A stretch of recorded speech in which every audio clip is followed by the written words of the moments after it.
Ako po si Frederick Tagawa, ang business owner ng Arkins Food Enterprise. Ang Arkins Food Enterprise po ay nakalocate sa 7 Burgos Street, Dinalupihan, Bataan.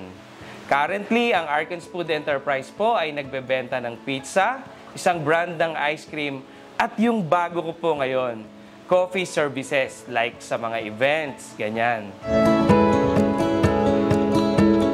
Yung kasing girlfriend ko noon, na asawa ko na ngayon, ay lagi ko pong dinadalhan ng pagkain sa kanyang office o pinapabaunan ko. Ang nangyari, natitikman nila yung mga niluluto ko na pagkain. And then, dumating yung time na sinabi nila na, ano kaya kung gawin yung business yung mga product na ginagawa mo? So, yun yung nangyari.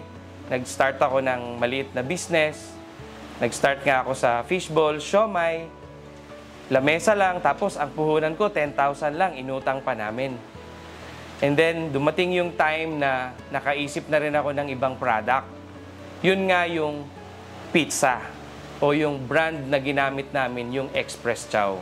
Isa rin po akong member and leader sa isang community na One with the Catholic Church. So, nagkaroon ng isang event, isang international conference na kung saan makakasama yung mga pamilya na members nitong ministry na ito. Wala akong maisip na paraan para makatulong ako sa funding. Narinig ko rin sa isang business seminar na kung anong meron ka, yan yung gamitin mo. So dahil nga isa akong tao na napakahilig sa coffee, way back, 1 year, namili ako ng coffee machine. And naisip ko na, i-share ko doon sa ministry for funding.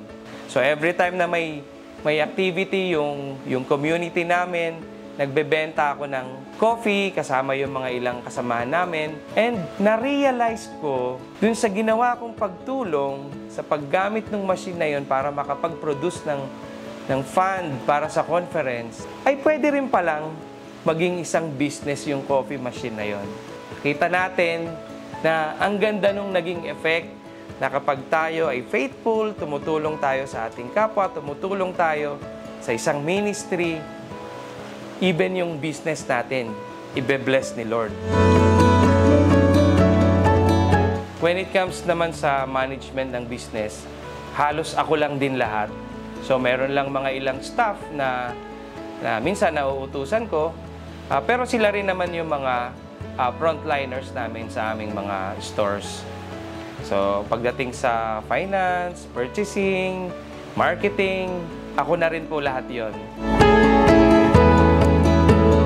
Before pa mag-pandemic, ang dami na ring challenges dito sa business na ginagalawan ko ngayon.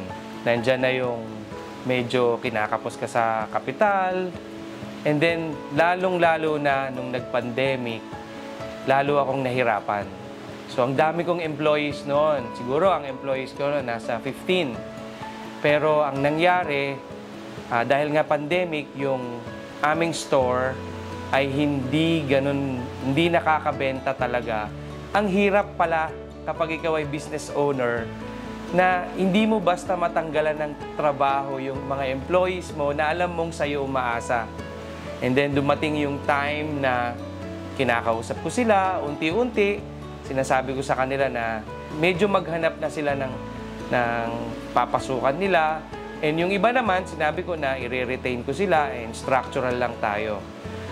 And dumating pa yung time na sasabay pa yung nasunugan kami ng pwesto dun sa business namin. Nalubog kami, na-down kami. Pero sabi nga, as a business owner, as an entrepreneur, kailangan resilient tayo. Marami tayong dapat na alternatives o solusyon. Sabi nga dun sa isang seminar na inatenan ko, na sabi nung isang speaker, sabi niya, ang nakakakita ng hindi nakikita ng iba, ang siyang kikita.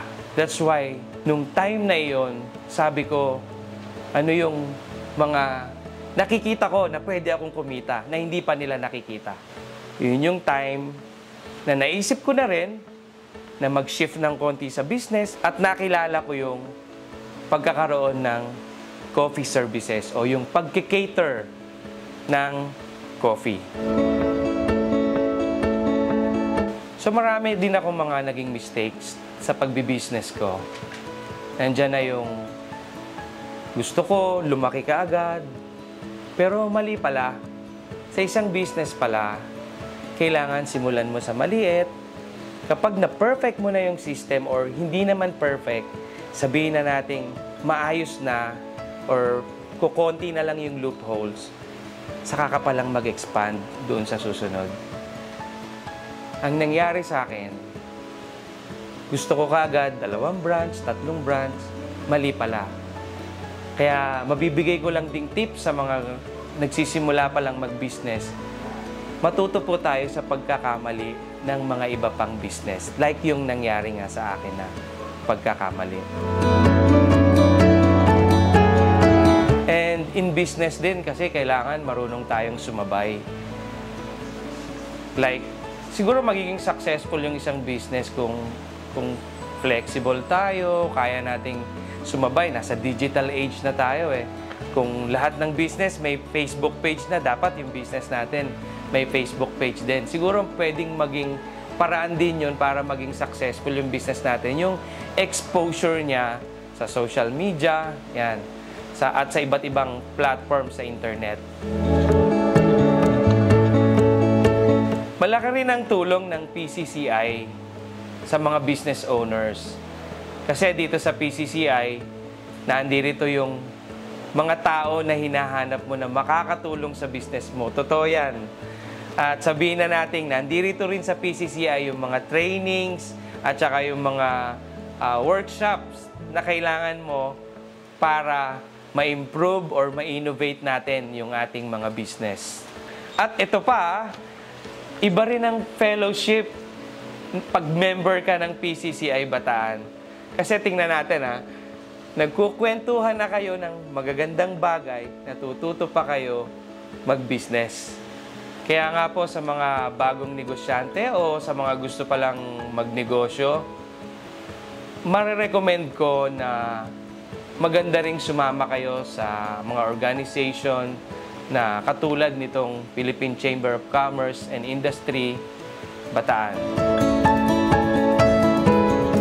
Basically, itong bagong ino-offer ko ngayon, yung coffee services. Pwedeng-pwede siya kahit saan. Seminars and events, sa mga weddings, birthdays, sa mga binyag, even sa mga reunions, pati mga team buildings. Nakakatuwa rin dito sa coffee service na ginagawa namin.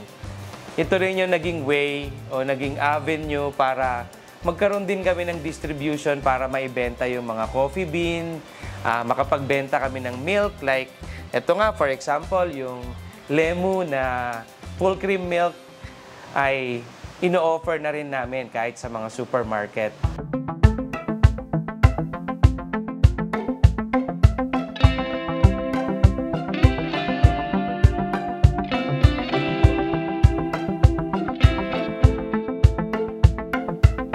Yun din yung kaibahan nitong coffee na ino-offer namin versus sa mga 3-in-1 na iniinom natin at sa iba pang mga coffee services. Like for example, yung aming coffee machine na freshly roast na coffee bean. Kapag in-order yung coffee, dun palang i-grind yung coffee bean. And yung coffee bean na ginagamit po namin, marami tayong pagpipilian. Depende sa gusto ni client. Meron tayong locally made, meron tayong imported.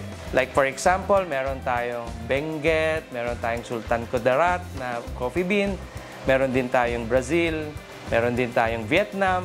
Depende sa gusto ni client. So compare sa ibang coffee services, yung aming ino-offer na service, ito yung pagka si client ay nag-request ng ganitong coffee bean, ganitong dami ng machine yung ilagay para sa mas mabilis na service, yun din yung binibigay namin. Sa ngayon, hanggang 3 machine kaya namin mag-provide sa aming mga client.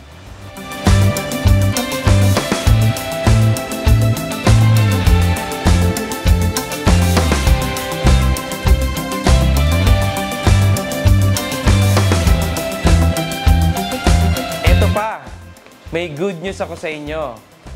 Ang ating coffee services po ay naka-introductory price pa rin. Meron po tayong 30% discount. Tamang-tama, malapit na po yung mga Christmas party. Pwede na po kayong mag-book ng maaga.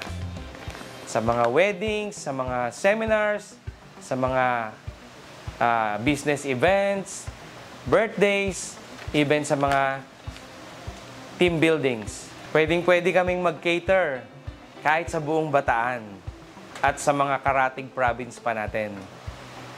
And para makontak nyo po ako, ang aking number ay 0908-872-8252. And also, you can visit my Facebook page na makikita nyo po dito sa baba. Thank you so much. Bye-bye!